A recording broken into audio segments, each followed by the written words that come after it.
Halo, apa kabar semuanya? Baik, Kang Putu Reza di Project Review. Dan sebelum kita memulai video pembahasan kali ini, saya habis ngumpetin smartphone-nya di rak belakang saya ini, ya, yang bakal dibahas kali ini. Coba kalian tebak posisinya ada di mana?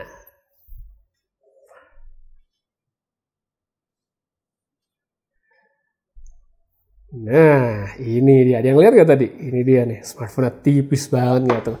Ini dia, Oppo Find N5, smartphone foldable atau smartphone lipat paling tipis di dunia saat ini. Jadi langsung aja kita mulai, ini dia reviewnya.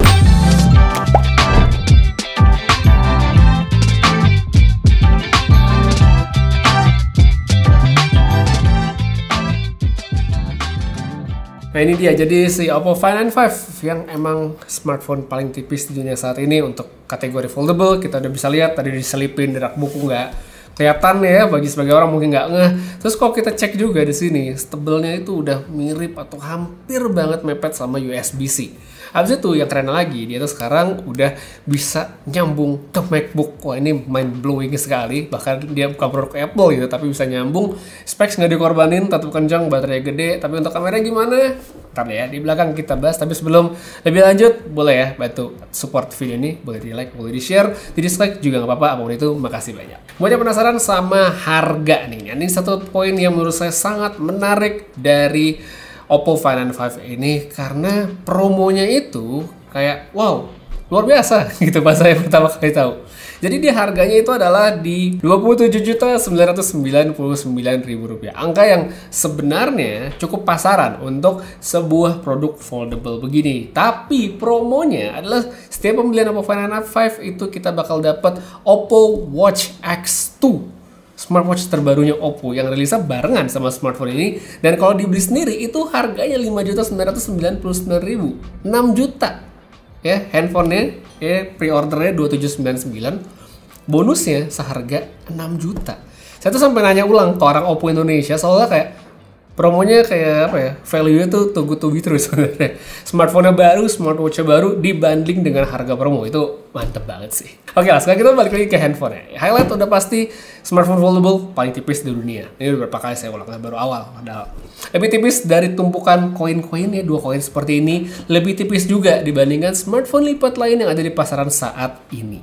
Nggak cuma sama kompetitor, tapi juga sama pendahulunya, yaitu ini, Oppo Find N3. Nah, ngomong-ngomong soal Oppo Find N3, Oppo mengubah Find N5 itu punya ukuran yang sekarang lebih besar. Saat dilipat, Find N5 itu menjadi lebih tinggi kalau dibandingkan dengan Find N3, dan saat dibuka layarnya pun kelihatan lebih besar. Specs layar dari Oppo Find N5 sendiri ini masih bagus banget dan punya kris atau lipatan yang minimal. Salah satu yang terbaik lah di industri saat ini. Hingga bodi yang lebih tipis, saya sih nggak komplain sama HP yang kelihatan lebih besar karena tetap berasa nyaman-nyaman aja pasti pegang, karena secara bobot ini juga lebih ringan dibandingkan Oppo Find N3. HP yang lebih tipis juga tidak menghalangi Oppo buat pasang baterai yang lebih besar bahkan dibandingkan yang sebelumnya. Nah, kita main banyak loh sekarang menjadi 5600 mAh untuk smartphone lipat setipis ini. Handphone batang yang standar aja itu masih banyak yang belum bisa nyentuh angka segitu gitu. Daya tahannya, pengalaman saya, pakainya saya ini udah oke. Screen on time-nya sehari-hari awet dan intensif pun dipakai nggak masalah. Feel HP-nya di tangan masih berasa mantep banget, solid, berasa mahal. Buku tutup hinge-nya juga berasa meyakinkan, smooth tapi berasa kuat. Build quality bagus, ini juga tahan air ya. Jadi Find N5 dia sudah punya sertifikasi IPX6, IPX8, dan IPX9. Udah tahan banget sih sama air. Tapi setahan-tahannya Oppo sepertinya tidak menganjurkan atau belum menganjurkan buat ngebawa HP ini nyebur berenang gitu. Karena di sini belum ada mode underwater seperti ya smartphone Oppo yang lain, yang kayak Oppo Reno 13 lah gitu. Minor sih, karena yang lebih penting kan smartphone-nya tetap tahan air, ada proteksi lah misalnya kehujanan, ketumpahan, atau kebanjiran. Smartphone ini harusnya masih bisa survive. Overall, secara desain dan build quality, Oppo Find N5 kelihatan memang impresif sekali, di mana tipis, ringan, nggak jadi halangan untuk bikin smartphone jadi lebih kuat. Palingan satu hal yang saya sedikit agak canggung dari desain atau tampilan Find N5 itu adalah soal casing. Sebelumnya di Find N3 casingnya itu ada di bagian depan dan belakang. Nah di Find N5 sekarang casingnya belakang doang. Mungkin bisa dipahami ya kalau kita ngelihat dari depan begini tanpa casing, wih kelihatan keren smartphone. HP udah mahal, keren, kayak sayang gitu di casingin dan jadi malah kelihatan nggak keren.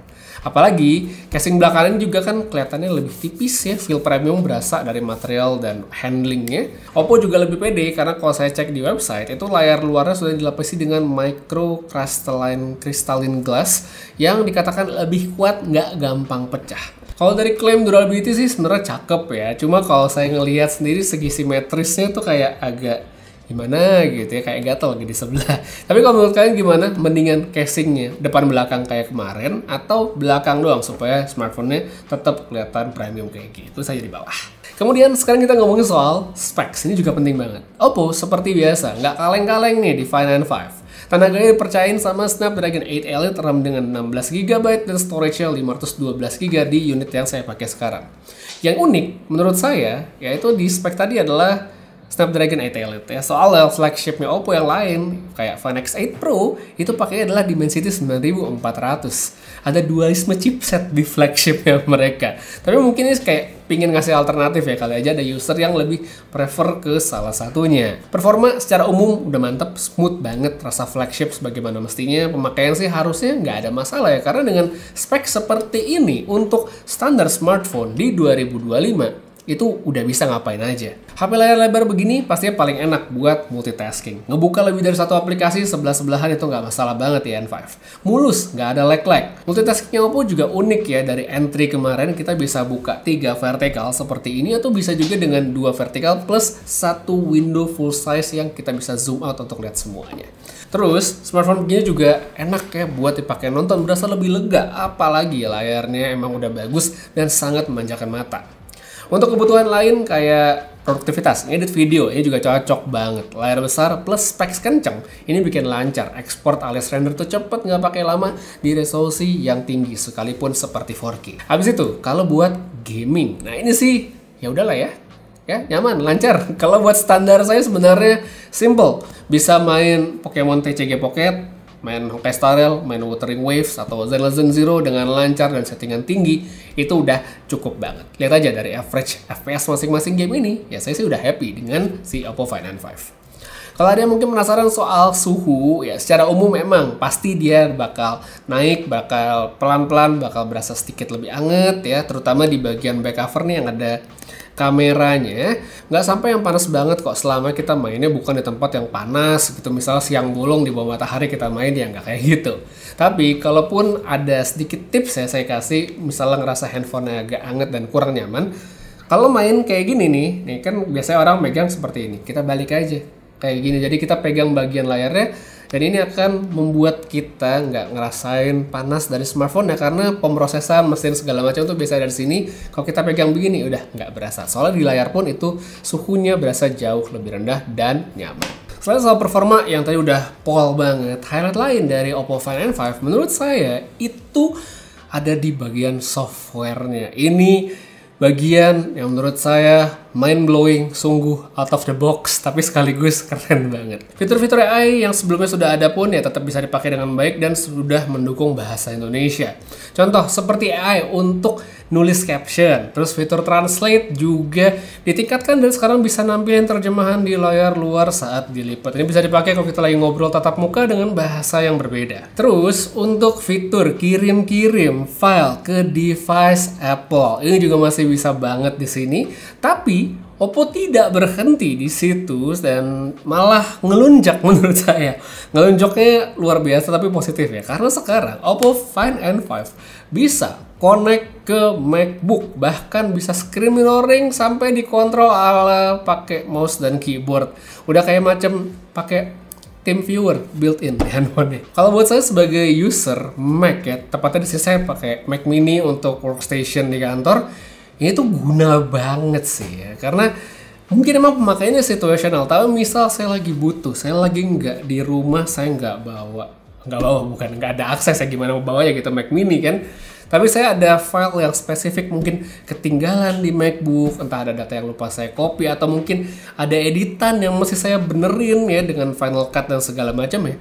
Saya bisa akses langsung secara remote dari Find N5. Dan ini bisa difasilitasi juga dengan touchpad atau klik dan segala macamnya supaya navigasinya jadi nyaman. Ini sesuatu yang cukup mind blowing ya. Awalnya pas saya ngelihat demonya, saya ngerasa oh ya gitu. Dan pas cobain, Bahkan ini bisa terkonek nggak cuma pakai wifi ya, saya pakai remote dengan koneksi handphonenya itu dengan seluler, pakai 4G, saya lagi di luar, Mac Mini-nya di rumah ya, Mac Mini sudah tentu kan terhubung dengan wifi gitu, itu bisa tetap dipakai. Ini wah keren banget. Fitur ini memang di luar Nurul ya, soalnya di saat brand-brand handphone lainnya itu kan umumnya ngekip fitur-fitur kayak gini supaya tetap di ekosistem produknya sendiri. Oppo malah nyebrang, bahkan langsung ke Apple. Ini langkah yang sangat berani dari Oppo karena ya itu dia, satu menyasar Apple, dua menyasarnya MacBook. Karena ini ya, kalau orang udah pakai MacBook, kayak kemungkinan besar banget dia tuh pasti pakai iPhone gitu ya. Kayak kemungkinan besar dia udah user iPhone gitu. Mungkin ada yang ingat satu iklan atau pernah lihat ya, iklan yang nyeleneh banget, Pro jadi Bro. Nah ini nih contohnya sekarang. Kayak daripada gelut terus-terusan mending berkawan. Overall ColorOS di Fine N5 ini mantep banget, dan artinya sekarang kita tinggal masuk satu bahasan lagi, yaitu kamera. Jadi di Oppo Fine N5 setup yang di bawah itu adalah triple kamera, 3 kamera yang masih collab dengan Hasselblad. Lensa utama, terus telefoto 3 kali optical, dan ada lensa ultra wide. Kalau dibandingkan Oppo Find N3, ya mungkin jadi sesuatu yang noticeable atau ya perlu diperhatikan bagi sebagian adalah resolusi ultrawide yang turun. Tapi gimana hasilnya nanti kita lihat juga di belakang. Untuk hasil foto-foto, Oppo Find N5 menurut saya nggak sulit untuk mendapatkan hasil yang sangat memuaskan. Warnanya menyenangkan mata, saturasinya cukup tinggi, dan social media friendly. Detail juga oke, apalagi kalau cahaya yang didapatkan itu bagus. Low light-nya kalau turun ya mungkin sedikit ya dari segi detail, tapi menurut saya juga masih bagus hasilnya. Intinya, buat mereka yang suka jepret foto, males edit, ini sebenarnya udah asik ya point and shoot. Dan image range-nya juga luas, bisa dilihat dari foto yang indoor maupun outdoor. Terus untuk telefoto, hasilnya juga menurut saya udah oke banget ya untuk kelasan smartphone foldable seperti ini. Detailnya masih dapat di jarak 3x ya karena udah optical, bagus. Terus kalau kita lebihin jauh juga sebenarnya masih bisa sampai angka tertentu. Misal kita mager mau zoom papan menu makanan atau pengumuman lainnya sebenarnya udah bisa banget. Cuma emang kalau kita paksa terlalu jauh nanti kita bisa lihat ada penurunan hasil ya, jadi kayak agak kotak-kotak begini. Cuman ya wajar karena jarak optical sendiri emang cuma 3x. Terus untuk lensa ultra wide secara hasil sebenarnya udah cukup, tapi untuk kelasan sebuah smartphone flagship menurut saya mestinya bisa dipasang yang lebih baik. Detailnya standar dan image range-nya cukup aja, dan perbedaan warna masih bisa kita lihat ya kalau misalnya di compare sama lensa utamanya. Next di bagian video, Oppo Find N5 udah bisa rekam di 4K dengan semua kamera. Kamera belakang, kamera depan, ultra wide, dan juga kamera yang terdapat di layar bagian dalam. Ini kalau menurut saya memberikan fleksibilitas yang luar biasa untuk rekaman video, termasuk saat bikin konten maupun dipakai video call. Oke, sekarang kita coba ini nih buat sampel video. Kamera belakang dari Oppo Find N5 di resolusi 4K 30. Lensa 1x, hasilnya kayak gini, dan image range-nya ada daun-daun, ada langit di belakang yang lagi mendung. Coba kita pindah ke lensa ultra wide untuk dapetin yang lebih lebar. Ya, hasilnya sebenarnya masih oke-oke aja, no problem gitu. Kalau kita sambil jalan, balik lagi ke satu dulu. Stabilisasi bagus, audio bisa langsung didengar, saya puter ke sini. Dan habis ini kita cobain untuk lensa telefotonya. Saya akan menjauh sedikit. Kita cobain yang 3x 3x segini dan 6x hasilnya kayak gini. Beli yang satu. Nah itu dia buat sampel kamera belakangnya dari Oppo Find N5. Sekarang kita pindah ke kondisi low light. Ini untuk kamera depannya sama-sama di 4K 30 fps. Hasil seperti ini ya, kalau misalnya untuk ngevlog tetap namanya smartphone foldable seperti ini paling enak tetap pakai kamera utama. Udah ada cover screen untuk ngebantu preview, yaitu kita bisa dapat hasil yang lebih prima. Cuma kalau misalnya mau pakai kamera depan seperti ini, hasilnya seperti yang bisa lihat sekarang. Kita coba compare aja deh sama pakai kamera utama. Nah sekarang ini dia udah pakai kamera utama yang ada di belakang dari Oppo Find N5. Gimana hasilnya? Kelihatan lebih proper, karena lebih bagus, lebih tajam, lebih enak lah pokoknya dilihat. Kalau untuk rekaman video ini menurut saya satu hal yang masih banyak orang tidak memaksimalkan form factor foldable seperti ini, karena saya masih sering lihat orang kalau pakai foldable selfie atau rekam video masih pakai kamera depan. Wah, sayang sekali, mendingan pakai begini jauh lebih bagus ya. Yang tadi juga sebenarnya nggak jelek, cukup aja, tapi untuk dapetin hasil yang proper menurut saya sih yang kayak gini lebih oke. Menurut kalian sendiri gimana? Oke atau enggak? Tulis aja di kolom komentar di bawah.